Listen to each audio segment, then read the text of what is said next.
നമസ്കാരം. എല്ലാ NTV പ്രേക്ഷകർക്കും നിങ്ങളുടെ ഇന്ന് എന്ന പ്രോഗ്രാമിലേക്ക് സുസ്വാഗതം. ഇന്ന് 2026 ഫെബ്രുവരി മാസം 18-ാം തീയതി 1201 ആണ്ട് കുംഭമാസം 6-ാം തീയതി ബുധനാഴ്ച. ഇന്നത്തെ ഉദയനക്ഷത്രം ചതയ നക്ഷത്രം. അപ്പോൾ ബുധൻ എന്ന് പറയുമ്പോൾ ശുഭനക്ഷത്രമാണ്, ശുഭദിനമാണ്. അപ്പോൾ ശുഭനക്ഷത്രമാണ് ചതയം, ശുഭദിനമാണ് ബുധനാഴ്ച. ഇതെല്ലാം കൂടി ഒത്തു വന്നിരിക്കുന്ന നല്ലൊരു ദിവസം നമുക്ക് പ്രദാനം ചെയ്ത് തന്നിരിക്കുകയാണ് ദൈവം. അതുകൊണ്ട് ശുഭകാര്യങ്ങൾക്കെല്ലാം ഇന്ന് ഇറങ്ങാം. ഒരു കാര്യവും മാറ്റിവെക്കാതെ ഓരോ കാര്യത്തിന് ഇറങ്ങണം. എത്രത്തോളം നമ്മൾ കാര്യങ്ങൾക്ക് ഇറങ്ങുന്നുവോ അത് വിജയത്തിലേക്ക് വരും.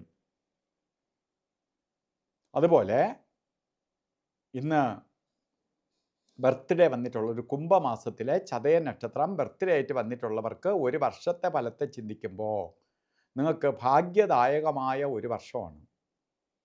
ജോലിയില്ലാത്തവർക്ക് ജോലിയെ കൊടുക്കും, ജോലിയിലിരിക്കുന്നവർക്ക് ജോലി കയറ്റം കിട്ടും, പുതിയ ബിസിനസ് തുടങ്ങാൻ ആഗ്രഹിക്കുന്നവർക്ക് നല്ലതാണ്.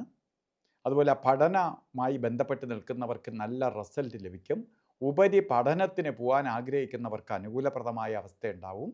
അപ്പോൾ ഇങ്ങനെ ഓരോ കാര്യത്തിന് ഇറങ്ങണ ഈ ഒരു വർഷത്തെ വേസ്റ്റ് ചെയ്യരുത്. എന്തൊക്കെ പ്ലാനിങ് ഉണ്ടോ അതൊക്കെ ചെയ്യണം. അത് വിജയത്തിലേക്ക് വരും. അപ്പോൾ വിജയത്തിലേക്ക് വരുന്ന ഒരു വർഷമാണ്. അതേപോലെ തന്നെ നമുക്ക് ഇന്ന് ഓരോ കാര്യത്തിന് ഇറങ്ങുമ്പോഴും രാഹുകാല സമയം നോക്കി യാത്ര തിരിക്കുന്നത് നന്നായിരിക്കും. കലണ്ടറിൽ രാഹുകാലം ഇട്ടിരിക്കുന്നത് ബുധനാഴ്ച 12 മണി മുതൽ 1:30 മണി വരെ എന്ന് കലണ്ടറിൽ രേഖപ്പെടുത്തിയിട്ടുണ്ടെങ്കിലും 12 മണിക്ക് രാഹുകാലം തുടങ്ങൂല. 12:38 രാഹുകാലം സ്റ്റാർട്ട് ചെയ്യുള്ളൂ. അത് 12 തൊട്ട് 1:30 തീരൂല. 2:06 വരെ രാഹുകാലം നിൽക്കും.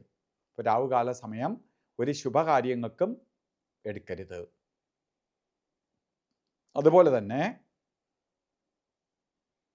ഗുളികകാല സമയവും യമകണ്ഠകാല സമയവും ഒരു ശുഭകാര്യങ്ങൾക്ക് നല്ലതല്ല. ഗുളികൻ്റെ ബന്ധം നിൽക്കുന്ന സമയം 11:11 തൊട്ട് 12:38 വരെയും യമകണ്ഠകാല സമയം വരുന്നത് 8:15 തൊട്ട് 9:43 വരെയും വരുന്ന സമയം യമകണ്ഠകാല സമയം. അപ്പോൾ ഈ സമയം നമുക്ക് ഒരു ശുഭകാര്യത്തിനും എടുക്കരുത്. അതുപോലെ ഇന്നും അഭിജിത്ത് മുഹൂർത്തമുണ്ട്, അല്ലാതെ തന്നെ മുഹൂർത്തമുണ്ട്. എന്നാലും അഭിജിത്ത് മുഹൂർത്തത്തിന് വളരെ പ്രാധാന്യമുണ്ട്. 12 മണി 14 തൊട്ട് 1 മണി 2 വരെ അഭിജിത്ത് മുഹൂർത്തം, മുഹൂർത്തങ്ങളുടെ രാജാവായ അഭിജിത്ത് മുഹൂർത്തമുണ്ട്. അതുപോലെ ഇന്ന് ഓരോ കാര്യത്തിന് ഇറങ്ങുമ്പോഴും വസ്ത്രധാരണത്തിൽ ശ്രദ്ധിക്കണം. പച്ച കളറോ പച്ച മിക്സ് ആയിട്ടുള്ളതോ ആയിട്ടുള്ള വസ്ത്രധാരണത്തിൽ ഉൾപ്പെടുത്തുന്നത് നന്നായിരിക്കും. അതുപോലെ ഇന്നത്തെ ദിവസം എല്ലാവർക്കും നല്ലത് വരട്ടെ എന്ന് പ്രാർത്ഥിച്ചുകൊണ്ട് നിർത്തുന്നു. നന്ദി, നമസ്കാരം.